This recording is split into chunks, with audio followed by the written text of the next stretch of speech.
Good morning, everyone. My name is Sarana Sandy, and I'm CEO of Skills for Change. And I'm honored to be your moderator for today's Spotlight series. Our discussion is on women's leadership and empowerment, breaking barriers and building legacies. But before we begin, I'd like to take a moment to acknowledge the land that I am on this morning. We are all from, I'm sure we're all in different areas, but I'm in Toronto, and I recognize that this land has been a site of human activities since time immemorial. It is a traditional territory of the Mississaugas of the Credit, the Anishinaabe, the Chippewa, the Haudenosaunee, and the Wendat peoples.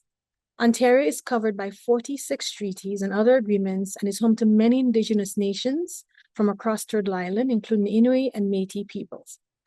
These treaties and agreements, including the One Dish with One Spoon, One Pun Belt Covenant, were created to share and care for the land in peace, respect, and friendship. However, we acknowledge the history of broken agreements and strive to make this right, but with the land and with each other. As we are all treaty people, many of us have come here as settlers, immigrants, or newcomers, whether in this generation or many generations past. I also wish to acknowledge those who arrived here to Canada forcibly, particularly due to the transatlantic slave trade. So I want to take a moment to honor and pay tribute to the ancestors of African origin and descent, whose resilience continues to inspire us today. Thank you for sharing this moment of reflection with me this morning. So now let's get started. For those of you who are new to Skills for Change and the work that we do, at Skills for Change, we are deeply committed to equity, diversity, and inclusion. Today's conversation is particularly important as we reflect on the strides women have made in leadership, but also acknowledging the barriers that continue to exist.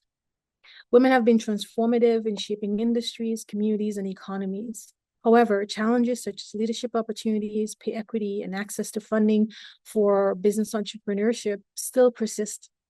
And this is more so challenging for racialized, immigrant, and LGBTQ2S plus women. So today, we are honored to be joined by three trailblazing women who have not only broken barriers, but continue to pave the way for future generations. So I'm thrilled to introduce our esteemed panelists this morning.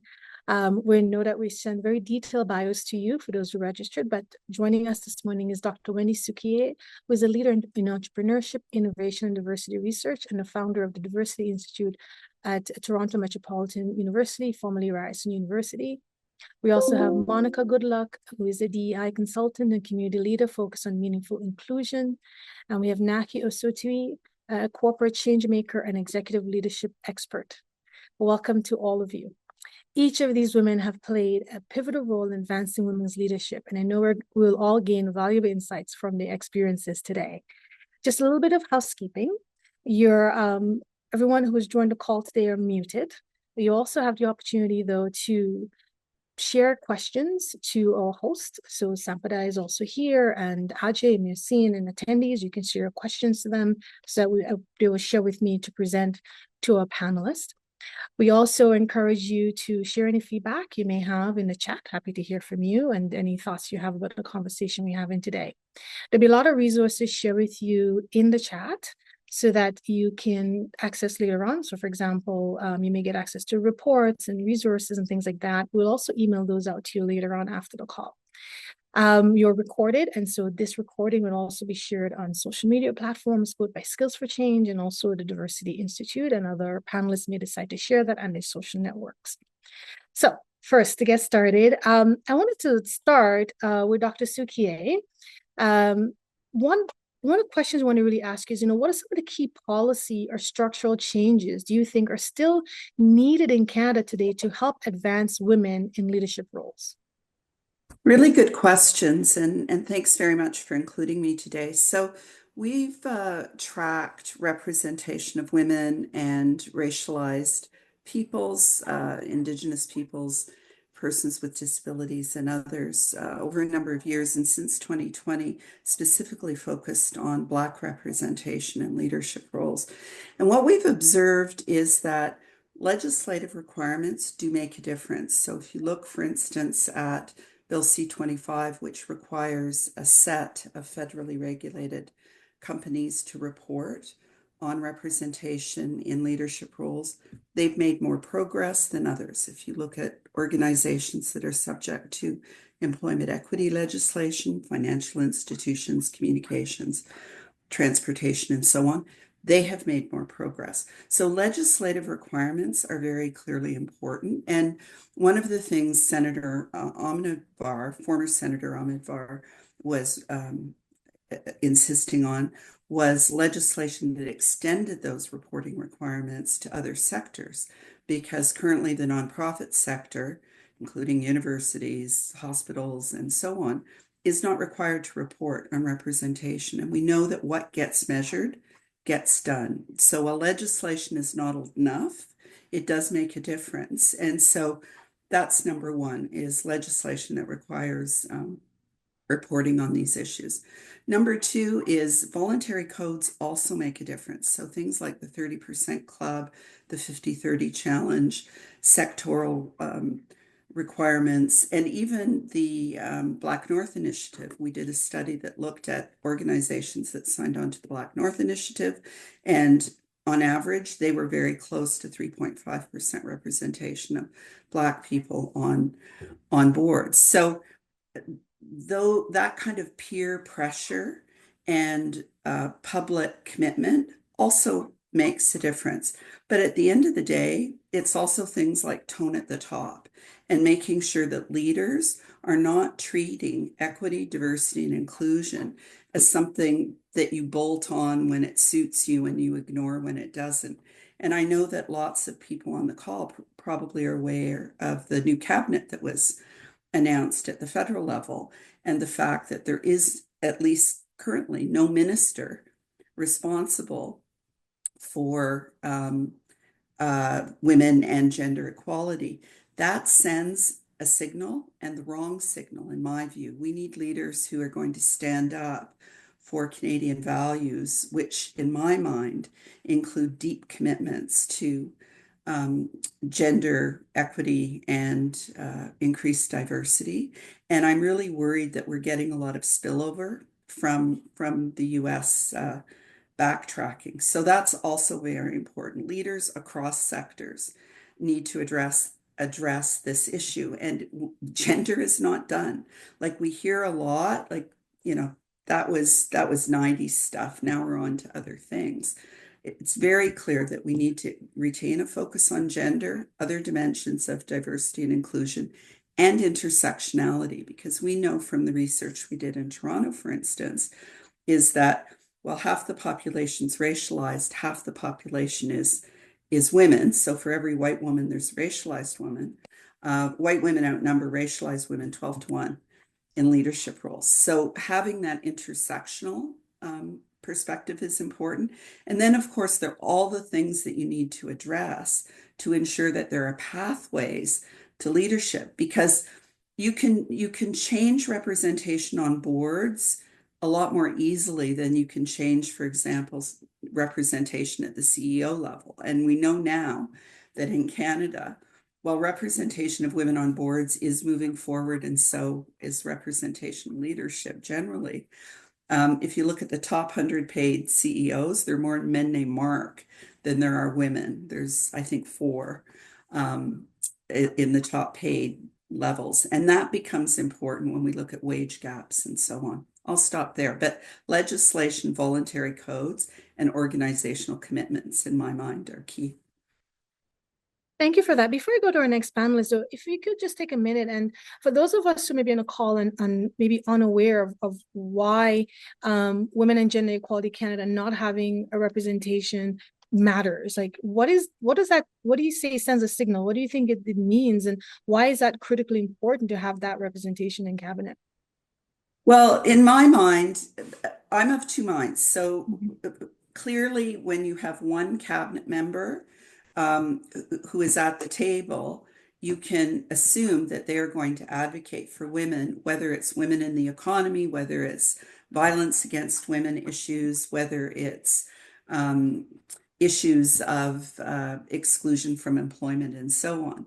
And so that is one approach that I think we have seen has been quite effective in reinforcing commitments to gender-based analysis across programs, and we have a lot of concrete results from that. Another approach is to make sure that every minister is expected to apply a gender and diversity lens through their portfolio.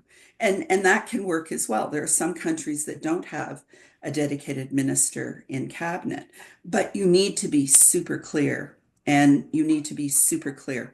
And while we've heard a lot from the new prime minister, it's early days, of course, about commitments to the tariff war, we haven't heard anything about ongoing commitments to equity, diversity, and inclusion at a time when backlash is rampant south of the border and start to seep north. So to me, the representation in cabinet is important as it sends a signal. There are other ways you can send signals, and I'm waiting. Mm-hmm. Thank you for that. I think it's really important for us to center that, for people to say, why is that important? So appreciate you sharing that. Naki, I want to switch to you a little bit because you've had a different experience. You spent over 25 years in private, public sector and nonprofit sector. You worked at TD Bank, you work at CIBC and in leadership roles. And so I wanted to ask you, from your perspective and your experiences, what are the biggest gaps that you see in corporate leadership when it comes to advancing women? Thank you so much for having me, and thank you for that question. And I do want to build a little bit on what Dr. Cukier said. I think, as we're seeing the spillover from the US, what we have to remember is that all of the research and data that we've believed for the last several years about the necessity of gender equality and other dimensions of diversity, they haven't changed. Like all of that is still true. And I think that it's sometimes easy for a wave of commentary to sort of nullify what we've all said, and the research, lots of research coming out of Wendy's area, and all kinds of organizations have confirmed it. When it comes to the corporate world, and I say this having also worked in the broader public sector and in the not-for-profit sector, because I think the trends are the same. you know, it's often said that, you know, pro, uh, leadership programs, mentors, and sponsors all help in advancing women. But I would also point to the way that talent is developed and identified in corporations. So in many corporations, there are high potential programs. And those high potential programs become a place for top talent to be identified, but also to be invested in. But a lot of the research is telling us, and I would say it echoes my own experience, having been part of these programs. Those programs tend to still be about 60% men, 70% men in many other organizations. And for those women who are present, many of them have had to invite themselves. So there's one piece of research that says when women are part of these programs, close to 58% of those in those programs have had to self-identify rather than be nominated, which is the case for about 70% of men who are part of these programs. So when you think about just that base experience of being identified as someone with potential, already comes marred with all of the biases that we know exist in society, such that women have to actually push to be part of them, then you're already seeing the gap widen because women are at that point not even part of the discussion around high potential programs. So, when I think about these gaps in corporate leadership, I really think that one of the things that has to be examined carefully is how we identify leaders in the first place. It cannot simply be a quest for finding the one. And that's what high potentials programs do, is they say, there's a couple of great people who are going to take this organization to the future, and we've got to find those ones. And they're and thinking in that way, instead of thinking, say, with a growth mindset to say, where are the people who are really demonstrating improvement and progress? When we take a focus of we've got to find the one is typically not a woman. And then we see that top 100 list, and we see just that 4 out of 100 women who have found themselves in that spot of the one. Mhm. So I think, thank you for bringing that perspective forward. Do you want to just eliminate a little bit more? What do you think have to change then? Like a little bit, what do you think has to be changed? Because there may be on this call people who are decision makers, policy actors, and what do you say needs to be done? Yeah.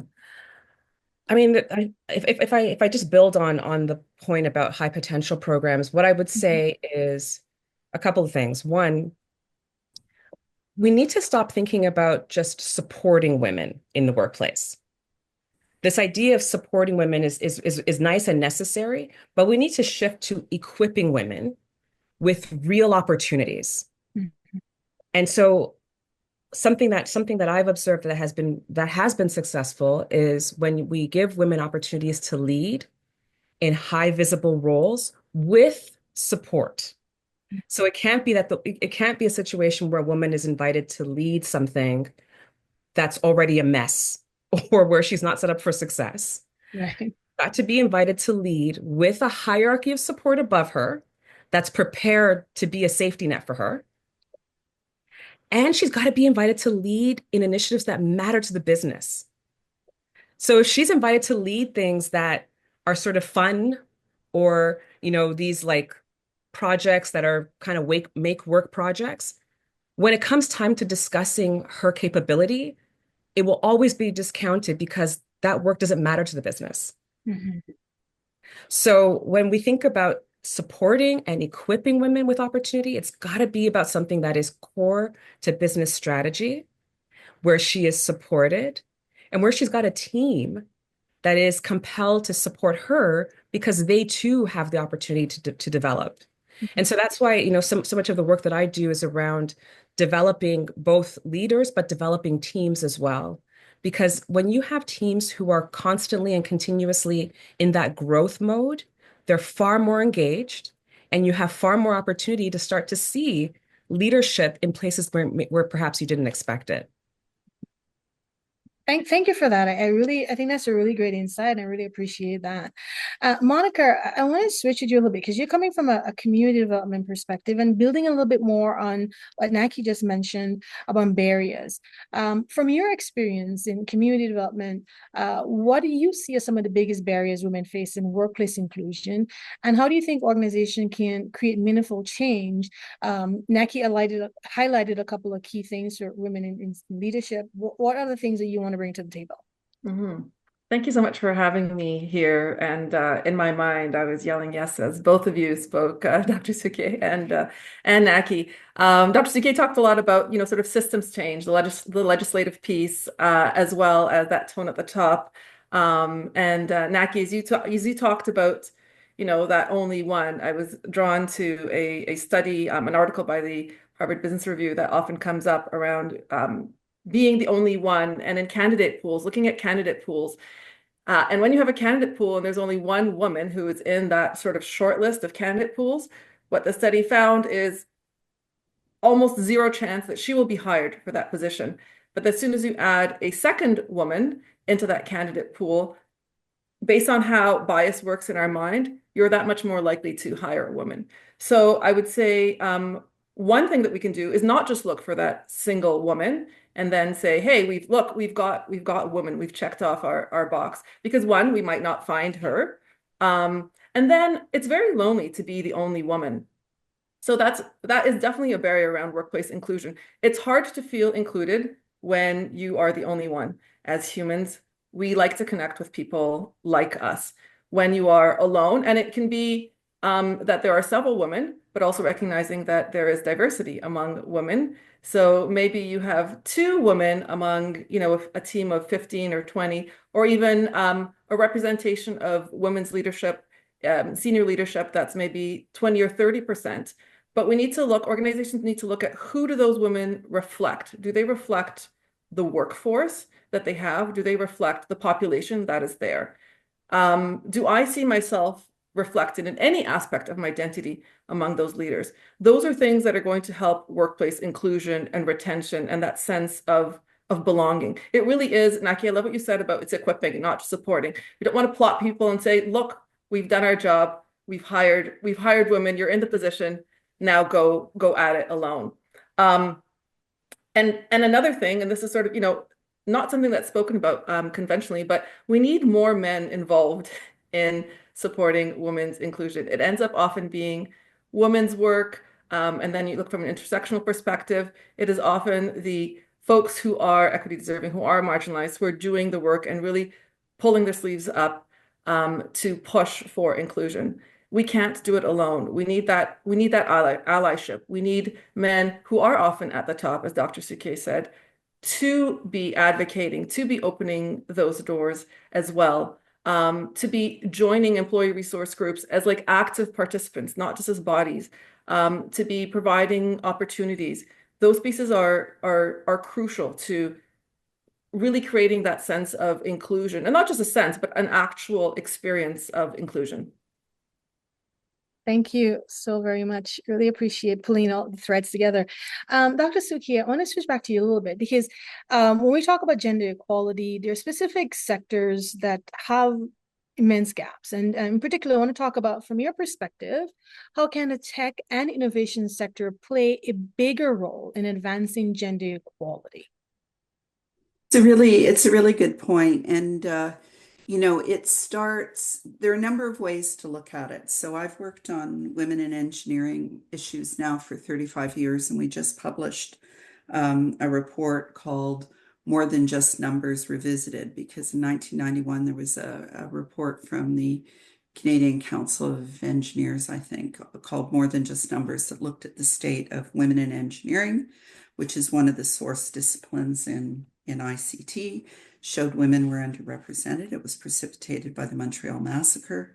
And quite honestly, today we've made some progress. The numbers are a bit better, but not nearly as quickly as people would have expected. And a lot of the same issues around toxic work environments, chilly climate, gendered nature of STEM disciplines, and so on and so forth, persist. So there's some good news and there's lots of not so good news. And one of the things that was really striking is when you look at engineering schools, some universities like University of Toronto, for example, are now over 30% engineering students who are women, whereas others are still 14, 13, 12%. That tells you very clearly the issue is not the pool. The issue is not that women can't do math. The issue is the intentionality. And we see the same thing in the private sector and the nonprofit sector, where you look carefully and some organizations are here and some organizations are here. And so we really need to drill down into that more. We know that in grade 3, little girls do as well as little boys in math, and they do better in languages, in English, but little boys are more likely to say, we're good at math, we're good at English. So you really have to start upstream. So there's a whole stream of work that really needs to focus on continuing to interest girls and then women in technology, and to create those pathways all the way through to employment. And we're working with the Ontario Society of Professional Engineers to look at what businesses need to do, what the regulators need to do, and so on. So that's all true. But the other thing that is really a problem, in my view, is that in Canada, we tend to think that innovation and technology are the same thing. And the fact is, creating new technology is not innovation. Think about it. You create a vaccination, you have an invention. It's not until you are successful in inoculating the population and getting that vaccination into people's arms, you actually have innovation. The same thing is true with technology. I mean, Canada leads the world in AI development. We have a Nobel Prize winner, Geoffrey Hinton. We lag the world in terms of the adoption of AI technologies. And we have to really double down on understanding that to get the benefits of technology, we need to focus on adoption and use, not just the creation. Now, why is that important? Because when you break that association between inventing technology or making technology and using technology, you open up space for other disciplines. Because what do we need in order to effectively use AI? We need people who understand policy. We need people who understand organizational behavior. We need people who understand consumer behavior. We need people who understand ethics and responsible use. And suddenly you create space for all sorts of people in other disciplines and in disciplines where you're more likely to find women and Black people and Indigenous peoples and so on. So that's really, really important. Understanding that when we think about jobs, and this comes from our work with future skills, that everybody needs a basic layer of AI and technology literacy. And of course, we need the brainiacs like Geoffrey Hinton to invent stuff and develop new tools. But where the big potential is in Canada to drive forward is people who understand the technology and how it can support organizational objectives. And that you can take a business grad, you can take an English major, a psych major, teach them enough about technology to help with adoption. And one of the things that I think is really interesting right now, because the federal government's very committed to AI, everyone's talking about AI.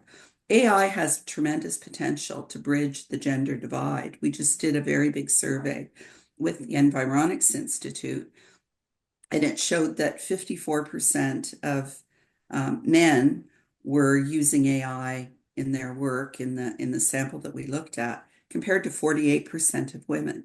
So it's higher for men, but it's not that much higher, because generative AI is what I call the English major's revenge, right? You don't need any coding. You need to be able to structure arguments and use language effectively. It's a massive opportunity for women to rule the world, in my view, recognizing all of the issues around responsible AI. So what we're focusing on is not just pushing more women into computer science and engineering, and we need to do that. We also need to think about mainstreaming technology and what the gender implications are. And when the government is putting bazillions of dollars into AI, they need to keep these things in mind, as do companies. Thank you for that. I think before we go on to the next question, I'm wondering if you could just take a moment, because you see there is a wonderful opportunity with AI to bridge a gender gap, but yet not a lot of women, the uptake of women using AI in their work is less than men. And I just saw that one of your colleagues, there's a posting of a research from TMU and artificial AI at work, shifting landscape of future skills and the future of work. Do you want to briefly say, what do you see are the opportunities and what needs to be done to get more women to see the potential leadership opportunities that exist in AI, and what can be done? Sure. So, sorry, you're on mute, Wendy. Can't hear you anymore. Oh, can you hear me now? Yes. Sorry. Just to clarify, what I was saying is there is a gap, but the gap is relatively small if you compared it to computer programming, for example, where you would see a much bigger gap. A lot of women are using AI. And I think the way we need to get more women to use AI is to continue to try to demystify it and continue to emphasize, like, I still don't know how to change the oil in my car, and I don't really know how an engine works and so on. But I can drive a car, and AI is a tool. It isn't, and especially with some of these new applications, it's a tool. And women need to think about how to use the tool in order to be more effective or efficient, to help their organizations be more successful, or to grow their businesses. And we just need to continually push those messages, but also create opportunities in unthreatening spaces to develop the skills. And there's lots of really good online stuff. We've got courses, but there are lots of free things. And it really comes back to those confidence issues that were mentioned earlier. I mean, a lot of times, and I completely understand it, even though I don't have the gene, a lot of times women are socialized in ways that lead them not to have confidence in their ability, not to put their names forward. You have to wait. And it's true of me. I never applied for a job until someone said, you should do this. And I'm fairly confident. And it's the same with technology. You put tech in a job title, and women will tend not to apply. Most women. I, on the other hand, will go, he could do it. How hard can it be? So we need to really demystify and focus on lots of concrete applications and kind of incremental steps you can take to become more AI literate and more AI proficient. Excellent. Thank you. And it's true. It's that whole notion of like, the same thing is like, I wouldn't apply for something unless I meet every requirement. And it's like, but why? Right? So that's really key. Thank you for that. Naki, I wanted to switch a little bit and talk about culture. And, what we want to have is what can organizations, what companies, how can companies create workplace culture that can truly uplift and advance women? From your experiences, what are the things you've seen at work, and what are things you think are missing that are really important? Yeah, no, it's a very thoughtful question. I think it sort of goes back to something that I was talking about earlier. Dr. Carol Dweck from Stanford talks about growth mindset, and growth mindset is a word that's bandied about often, but we forget that growth mindset is about progress. It's about believing that you can grow. It's about believing that you can learn how to do something. And I think if more corporate cultures truly adopted that, we would see more women in leadership. And here's why. What I've observed and what is supported by research is that people who seem to have gifts, so I have the gift of being able to speak, or I have the gift with computers, those are the individuals who are viewed as having talent, instead of considering that this person is able to learn. And oftentimes, women are not the people who are out front self-promoting, demonstrating all this charisma, saying that I can do this and I can do that. But they are the ones who are going to sit down, heads down, and figure it out. And as more companies start to really adopt this idea that we want to be a growth-minded organization, so we want people who can demonstrate that they can learn, that they can grow, that they can progress, and that we're going to reward that. I think that we are in for a tremendous change if we can truly adopt that idea that it's not just about showing up and being able to do everything, but being able to actually grow into it. And I think it goes back to the comment you made earlier about applying for a job because you know that you can do every single thing on that checklist. But if you could do 60% of those things, and you've shown that you can take on things where there's a steep learning curve, isn't that more important? I'll tell you a quick story. I moved into a role where I inherited a team, and there was a woman on that team who, as soon as I got there, some of my peers said, you're gonna have to watch out for her because, she didn't do too well last year. She cried, and she just can't get up." And I heard the commentary, and I kind of just held it over here, didn't really internalize it, but I went and I spoke to this woman, and I had conversations with her about what it is that like, what are her dreams? Like, you're in this role. What's your dream for this role? What would you want to do that you haven't been able to do? And she outlined for me an incredible strategy to engage more employees. And I think that if I had gone into that conversation with her with a fixed mindset of, well, she cried before and she didn't do well last year, I wouldn't have even opened up the dialogue about, like, what do you really want to do? This person had inside of them an incredible strategy that actually changed the organization in a significant way. But she needed someone to look at her not for her past failings or what was perceived as a past failing, but actually for what she had the capability to improve year over year on. And she did that. And now she's promoted into an executive level. It's incredible what can happen if we can just shift from a fixed mindset about people to more of a growth mindset. Mhm. Thank you. Thank you for that. And I thank you for seeing her. I think that's really important to share that. And hopefully you can take that away, how critical that is to see people fully. Monika, this also is a similar question that someone was posing around allyship and mentorship and sponsorship. From your perspective, what role does mentorship and allyship play in fostering women's leadership? We see that attendees really want, there's a couple of questions around that posed from attendees. So I'd love to hear your thoughts. Yeah, I mean, a big role, right? No one gets to where they are alone. Like you just pointed that example, right? Right, giving that giving that opportunity. And when I think about mentorship and allyship together, I think of sponsorship. So mentors are very important. They encourage, they guide. A lot of the work, the hard work is on the mentees, which is fine. That's the structure of mentorship, and recognizing that there's a range of, what mentors do or how they conduct themselves. But then sponsorship for me is sort of a form of allyship because it requires that person now to roll their sleeves up and say, hey, I believe in you. I want to help you get through whatever doors, and I'm going to speak up on your behalf. I'm going to say your name in rooms that you are not in so that people remember you, people think about you. I'm going to bring you up and say, hey, what about this person? That is crucial. We know the importance of networking, and that's sponsorship. It's also about creating opportunities.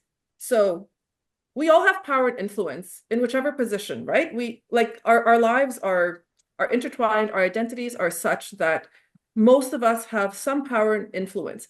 Even us being on this panel, somebody had power and influence to invite us. And that can be an example of an act of sponsorship. And I like to think of it as there's always opportunity for that single act, and then there's also the continuous piece. So thinking about mentorship, and being really active and engaged and taking it to that next level of allyship, which is where you're standing beside that woman, where you're thinking, hey, as Naki said, like, what are your goals? What do you want to do? And then how can I help you with that? That's the importance. That's the difference, where you bring that person along with what they have identified. And I'd also like to mention around mentors that sometimes in any of our identities, but I've definitely seen this with women in mentorship programs I've designed, we want a woman as a mentor, and then we want a woman who has as close to lived an experience as we have. And I understand that, and there is great value in that. And by the way, you can have more than one mentor at a time.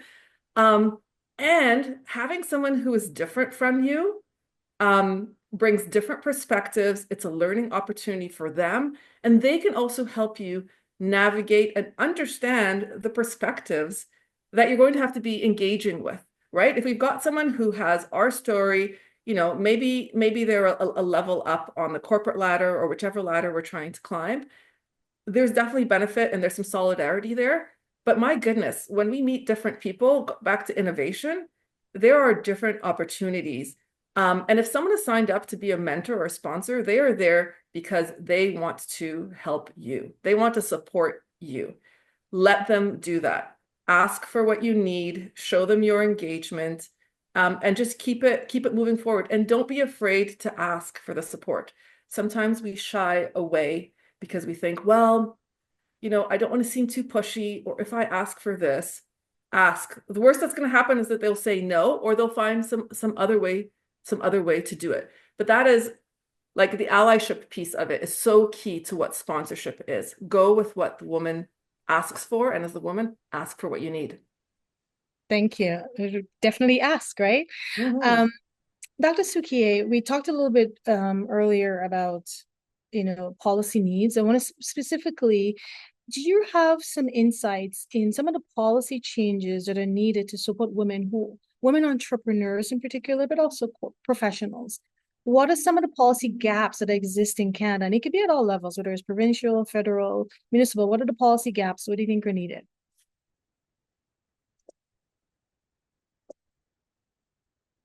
Sorry, you're mute again.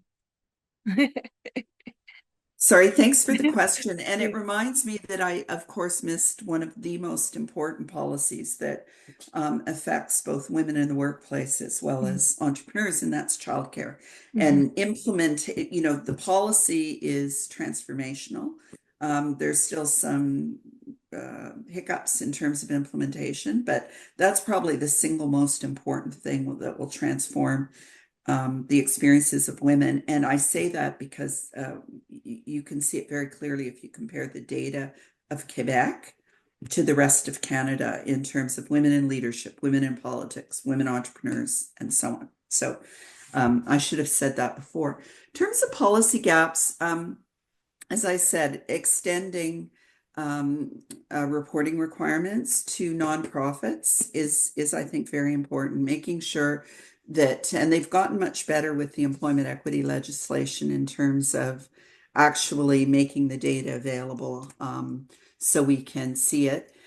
With respect to women entrepreneurs, we know that there's a lot of, there's tons of research that shows women have a harder time getting access to financing, that there are biases embedded in the, the ways in which decisions are made. Women are asked about their track record, men are asked about their potential, men get more money more often, et cetera, et cetera. And so we really need to drive change in financial institutions. And this affects not just women entrepreneurs, but we see similar patterns when it comes to access to mortgages, student loans, other kinds of financing. The banks, while they have made a lot of progress, still have embedded biases that need to be addressed. So how do you get at that? Well, of course, we work with lots of banks, and I'm sure Naki can talk about, gaps that may occur between espoused commitments and practices. But there has been talk for a number of years of introducing something like the Invest in Women legislation code that exists in the UK, which simply requires financial institutions to reveal who they gave money to. And I think this is life-changing in terms of Canada, because what we've seen with a lot of financial institutions, whether we're talking about women or Black entrepreneurs, Indigenous entrepreneurs, they'll say, oh, we've just launched a $2 billion fund for whoever, but there's never any information about who actually got the money and what percentage of their overall funding is. And for me, specialized funding and programs for women, for Indigenous entrepreneurs, for Black entrepreneurs, entrepreneurs with disabilities, racialized entrepreneurs, immigrant entrepreneurs, and so on and so on and so on. Very important and helpful. But what is most important is embedding a gender and diversity lens through the entire ecosystem. So right now, the banks, for instance, have something called the 5 C's that they use to assess loans, and it's collateral, capital, character, credit, something else. And we know from the research that a lot of the assumptions and algorithms that are built are based on a system that was designed for men, by men, and particularly people in, manufacturing, technology, traditional industries. If there's more accountability, there may be more insight, there may be more change. And at the federal government level, we have to break this unholy stranglehold that technology has on innovation, because, the government doesn't think twice about investing in electric vehicles or manufacturing. Small, medium enterprises are 90% of private sector employment. The banks employ about 300,000 people. Women-owned businesses employ almost 1 million. And yet women-owned businesses do not have the same clout when it comes to thinking about economic policy, innovation policy, R&D, even the tariff discussions. So to me, the issue is not a specific piece of legislation.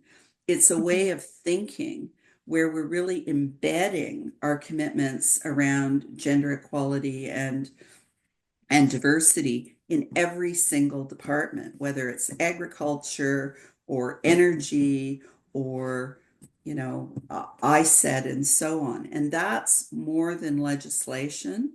That's an approach to policy that will be transformational. And the small example, as I said, think nothing about massive investments in the latest quantum computing company.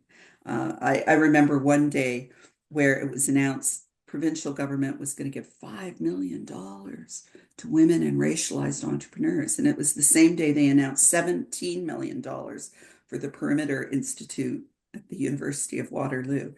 Health and beauty, which is a sector where you see a lot more women entrepreneurs, has higher returns, lower risk, more export potential than tech, which has higher failure rates and so on.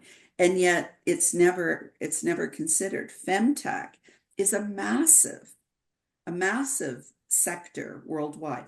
Cultural industries, like we often don't think of artists as entrepreneurs. If you think of artists are entrepreneurs, there's no question, and they export, especially indigenous artists, and often art is associated with cultural industries, tourism, and so on.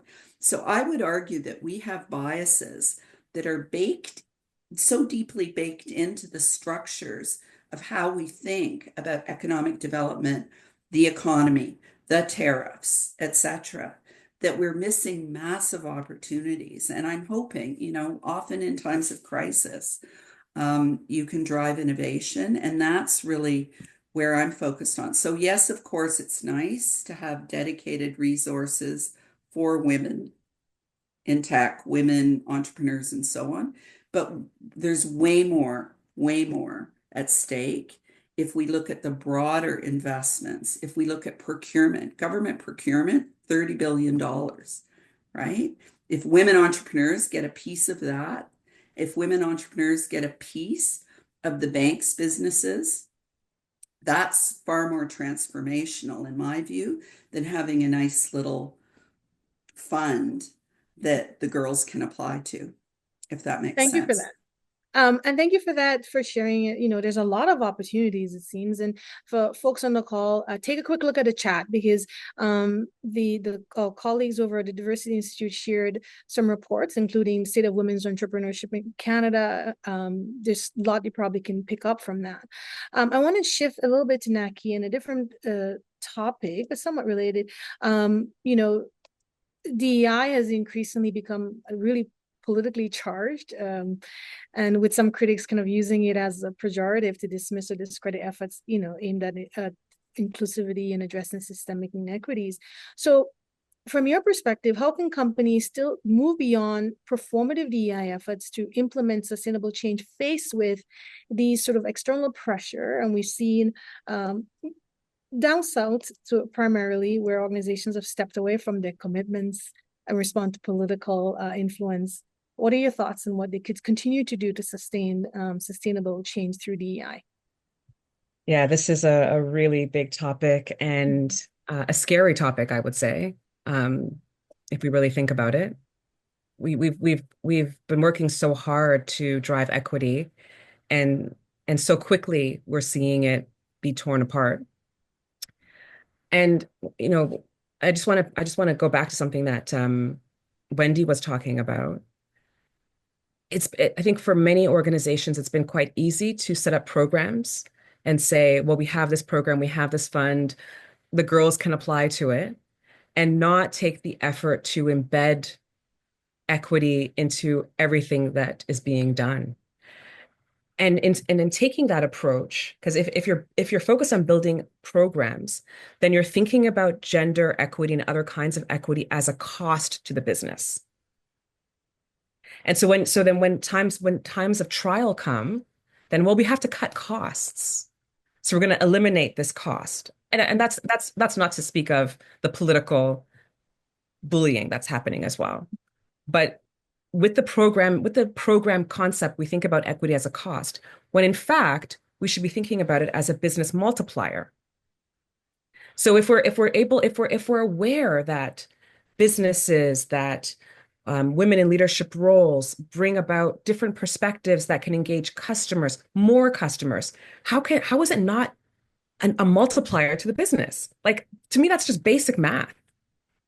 And so as we think about the moment that we're in, we have to keep reminding business leaders that this is basic math. If you can engage more people across more spectrums, that's better for your business. Not to mention that businesses that have more diversity get 45% of their business driven through innovation. So just jumping back to some of the comments that were made earlier about innovation being different from technology. 45% more business driven by innovation when you have greater diversity. Again, to me, it's a no-brainer. Now, The other important component to this is the accountability. And I think that's the part that is more challenging in this pressurized environment. I think a few years ago it was more in vogue to talk about being accountable. And what I mean by that is, you know, these programs are developed, but where's the measurement? You know, whose bonus does that come out from if we don't achieve our goals? You know, where is the accountability when people are behaving in ways that are counter to the culture that as an organization we say we believe in? Like those measures must be maintained as well. I'll leave it there because I think Wendy had her hand up as well. I'd love to hear your thoughts on this too. Yeah, thank you. Wendy, go ahead, please.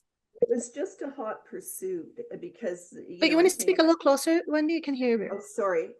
Just quick hot pursuit, picking up on your point about this just being business. Think about marketing. I assume lots of people on the call have taken marketing. Marketing 101. What is the principle? Segmentation of the market. What is segmentation about? Segmentation is about understanding different groups within the market, whether it's women, whether it's race, whether it's age, and so on.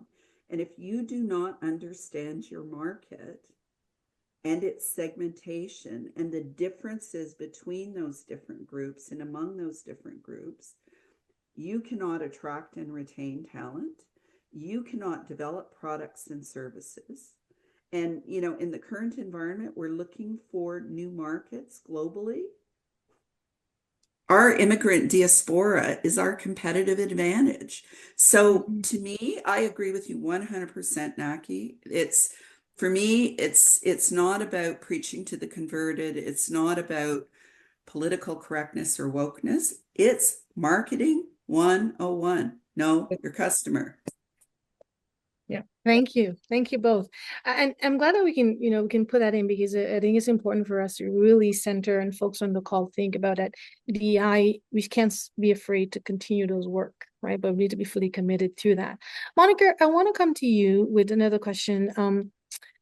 You describe yourself as a bridge builder in your work. So how do you approach the difficult audiences when you're having these diversity discussions, and what strategies have been most effective in shifting that mindset, building on what Naki and Wendy just spoke about? Yeah, thanks for that question. I think it fits in really well. I think of a bridge as, you know, I'm either creating a crossing where there's a divide or a connection where there's an unknown. So I always kind of keep that in mind. And a strategy is definitely lots of self-regulation. I think it's really important to acknowledge that it's going to be uncomfortable. We try to have conversations. There might be people right now who are listening and who feel like, well, there's a lot of funding going out there for women, and and what about me? What about us? Right? There's going to be some discomfort experienced when we have to shift our mindset, and that's okay. It's really important to acknowledge that, and we really need to also allow space for the difficult and for the disagreement. People will feel shut down if we shut down their thoughts and their opinions that are in opposition to us. We all want to be heard. So creating that space when someone says something that might feel off, to say, I hear you. What you're hearing is this. This is your experience. Validating that, it kind of brings the tension down a little bit, and the person can say, okay, I was heard.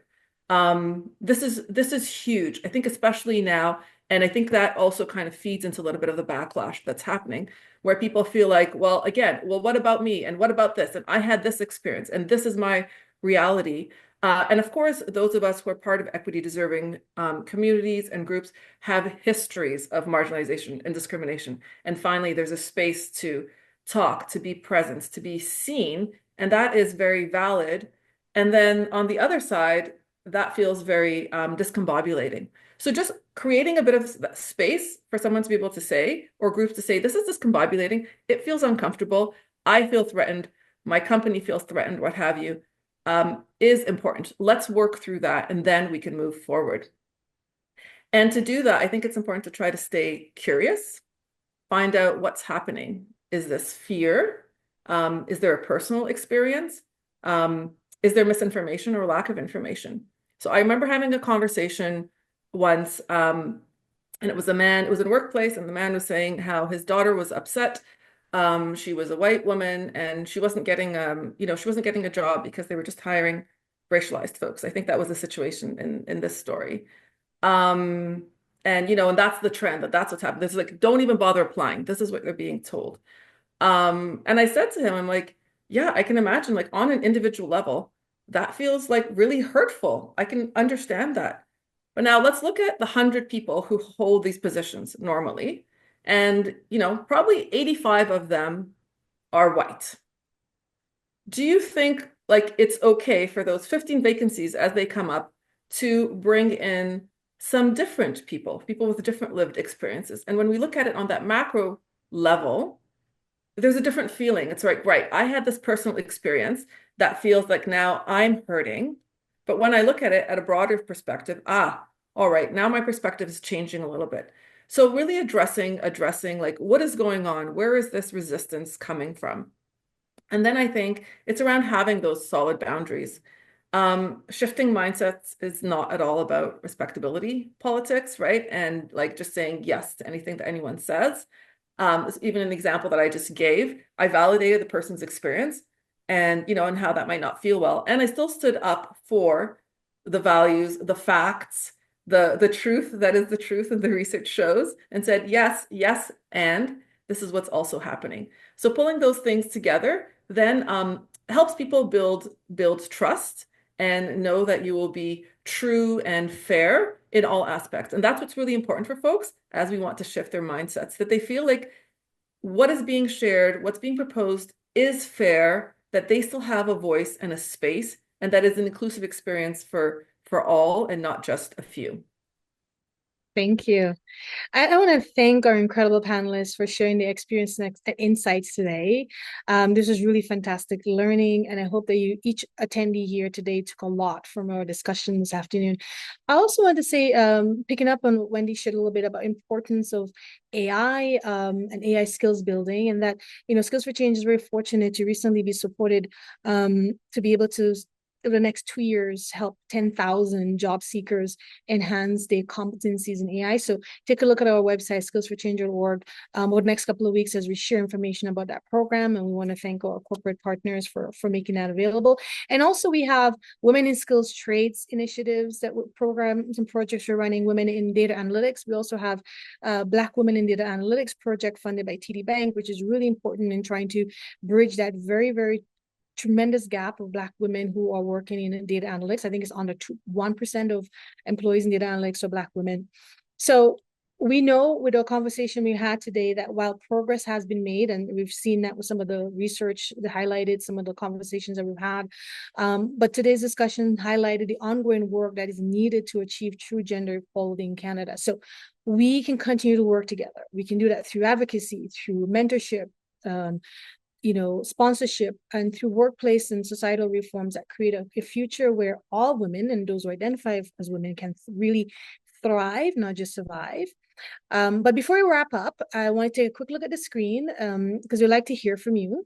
Your feedback is really incredibly valuable and help us in continuing to improve these sessions that we've been having, just to make them as impactful and engaging as possible. So if you can take a moment to fill out a feedback form, but with a QR code that's on your screen. We want to hear your thoughts, and I want to thank you so much in advance for sharing your thoughts on the session today. And if you've been to our Spotlight series over the last few years, your thoughts overall will be great. Want to let you know that our next Spotlight series is Tuesday, April 22nd, same time, 11 a.m. And we're going to be addressing, looking at resilience and reinvention, talking about supporting newcomers and refugees in Canada's evolving workforce. So if you could take a moment to join us on the 22nd, 11 a.m. to 12 noon, we'll be exploring the experiences of newcomers in Canada. We're going to be talking about how do we address systemic barriers and identify strategies for economic, social, and cultural inclusion of newcomers. This edition of the Spotlight series is bringing together different experts to discuss the realities of the immigration experience, but really talk about actionable solutions for creating more inclusive and supportive Canadian society. So thank you, Wendy. Thank you, Naki. Thank you so much, Monika. Grateful for your energies today and for your time. I really appreciate you, each of you, for sharing and being generous with us, with me, and with Skills for Change. Wishing you all a lovely rest of your day and your week. And I hope folks on the call will see you April 22nd. Thank you, everyone. Take care.